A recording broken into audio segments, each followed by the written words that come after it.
Dobrý deň, milí diváci. Dnes sa budeme rozprávať o najstaršom liečebnom postupe na svete, ktorý pôvodne vykonávali buddhistickí mnísi v thajských chrámoch. Ja už pri sebe vítam svojich dnešných dvoch hostí, pani doktorku Benedikovú, dobrý deň. Ďakujem. A pani Dianiškovú. Dobrý deň. Zároveň na záver našej relácie vám prinesieme ešte krátky rozhovor so slečnou Pipa Sončaj, ktorá sama vykonáva thajské masáže. No poďme pekne po poriadku. Pani doktorka, aký je váš odborný názor na thajskú masáž? Človek trpí celý život rozličnými ťažkosťami. A s odstupom veku, života a praxe sa zistilo, že nie len medicína s liekmi, ale i určité manuálne zákroky pomáhajú uľahčovať ťažkostiam, ktoré ľudia majú.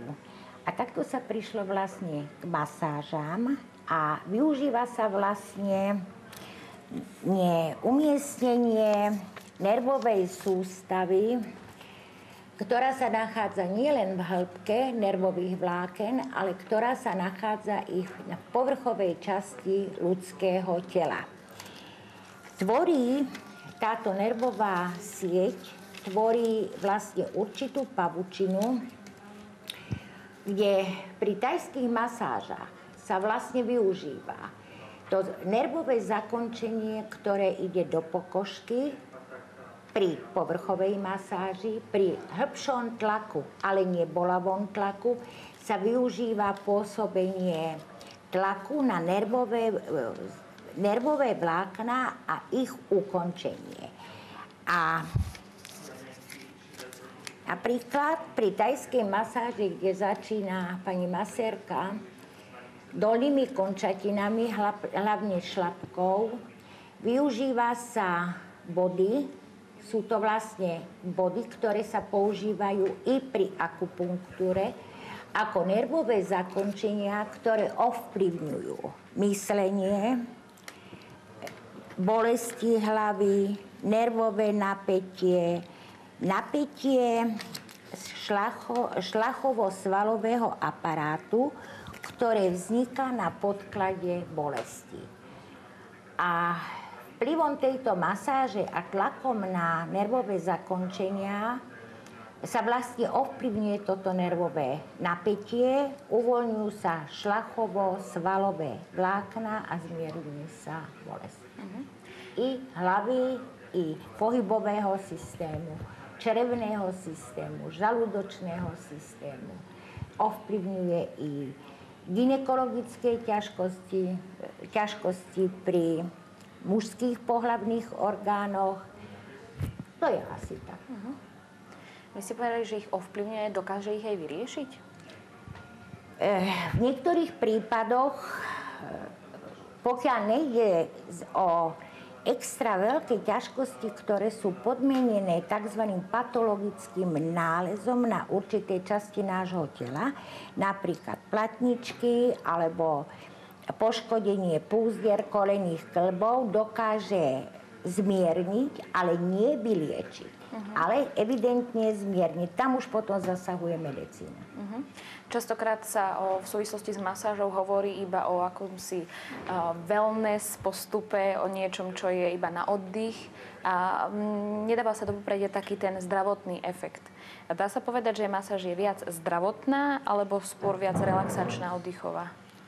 Viac je zdravotná. Nakoniec i všetky kúpeľné zariadenia, čo sa týka pohybového aparátu, sú práve založené na účinku ku liečebnom. Čiže nie len relaxačnom. Ten relax je po obede v rámci prechádzok, uvoľnenia nervovej sústavy, ale tie masáže sú v rámci vylepšenia hybnosti. To je jedno, či je to hybnosť krčnej chrbtice, ramenných, kolenných, bederných kĺbov, čiže liečebná zložka. Vy ste, ako som povedala v úvode, doktorka, to znamená, že ste sa stretali s veľkým množstvom pacientov. Myslíte si, že v súčasnosti slovenskí pacienti dokážu nejakým spôsobom investovať do svojho zdravia aj takouto formou? Napríklad, či už pomáhať si pri nejakých ťažkostiach alebo predchádzať? Ale áno. Viete čo, vzhľadom k dlhoročnej praxi, keď ľudia si dajú povedať, keď im sa doporučí, že skutočne dá sa čakať efekt.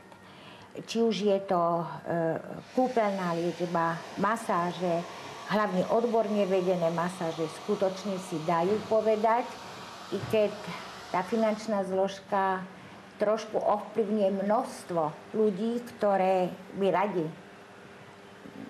použili tie masáže alebo iné liečebné procedúry. Určite by ten sortiment ľudí bol väčší, i keď tá finančná zložka nie je zanedbateľná. A dá sa aj thajská masáž používať ako prevencia pred ochoreniami, pred problémami?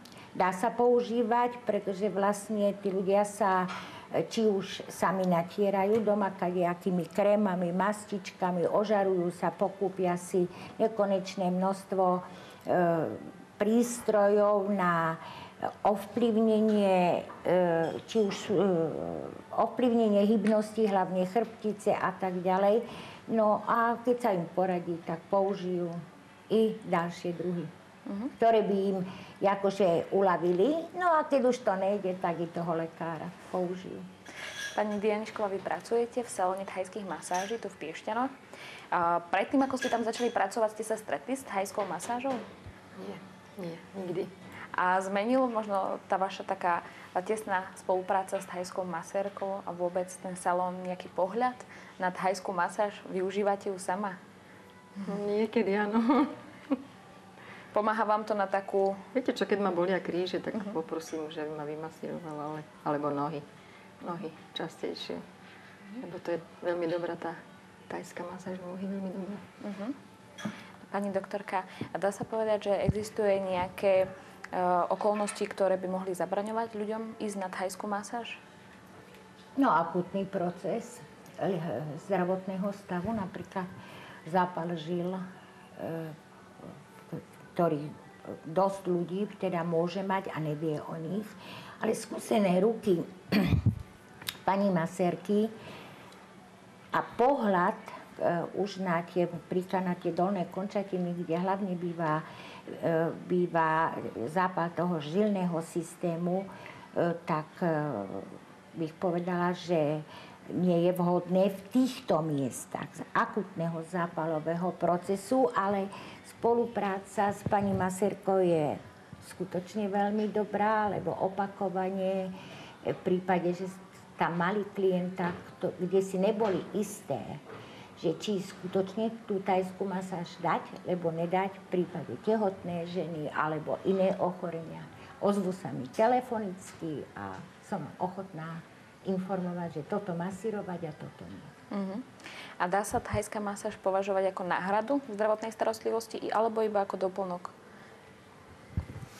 No, pokiaľ nejde o extra závažné zdravotné postihnutie, že je to len napríklad následkom väčšej fyzickej záťaže bez poškodenia orgánu, tak vlastne tá thajská masáž pomôže a plus lieky voľne dostupné niekedy skutočne stačia. No a pokiaľ ide o poškodenie väčšie, poúrazové stavy, tam už skutočne treba i konzultáciu s ortopedickou, neurologickou ambulanciou, no a zase začína sa praktického lekára. Pani Dianišková, aké thajské masáže ponúka váš salón? Ponúkame thajské masáže tradičné, suché, to je v takom pyžamku, dostane klient pyžamko. Potom olejovú, tú aromatickú masáž olejovú. Tam si vyberie klient olejček a potom sa vyzlečie teda tam nahý, do nahé telo sa masíruje, celé telo. Potom bylinková masáž, tam používa tie thajské bylinky. Ona ich nahrieva na takej páre a potom s tým mieškom masíruje proste celé telo. Potom masáž nôh je taká polhodinková, to začne takou paličkou od spodu na tie šlapy a potom pokračuje po kolena. A hodinová thajská masáž nôh je tiež pokračuje po tie kolena a potom sa zase zaoberá tou krčnou chrbticou. A ktorá z týchto masáží je najobľúbenejšia u klientov? Viete čo? Tak aj tie suché thajské masáže, aj tie olejové. Tak pol na pol, že... A akí klienti vyhľadávajú, alebo s akými problémami chodia? Klienti nás navštevujú všelijakí rôzni. aj staršie vekové kategórie, aj mladí, aj dokonca také dievčatko chodí, 11-ročné mladučké, že jazdí na koni a že proste potrebuje tú masáž. A potom dneska bola najstaršia pani, taká 80-ročná, tá si tiež veľmi chválila, že povie kamarátka, že aby došli. No a športovci chodia, šoféri chodia, doktori chodia, takí všelijakí, čo majú aj sedavé zamestnania, aj čo stále stoja. Takže takí známi boli u nás hokejisti, teraz tí mladí, čo boli tu do 18 rokov. Potom chodíva lyžiarka, naša majsterka, neviem, či aj Českoslovenci, či majsterka sveta.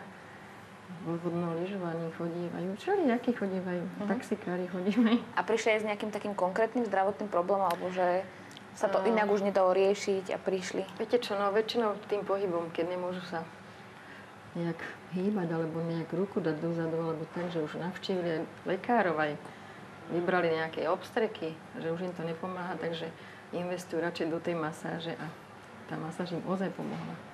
Aj sa vracajú častejšie potom k nám. A stalo sa, že im to pomohlo hneď na prvýkrát, alebo museli to opätovne Viete čo, aj na prvýkrát cítili, že už je to lepšie, tak potom prišli ešte raz. A niektorí chodia pravidelne. Jedna pani chodí už vyše roka, každú stredu. Takže sú veľmi spokojní. A zaujímavé je to aj u tých športovcov, že vlastne oni majú veľmi namáhavé telo. Je to pre nich skôr ten oddych, alebo také udržovanie tých svalov v nejakej kondícii? No, prostredie, v ktorom pani robí masérka, je super príjemné.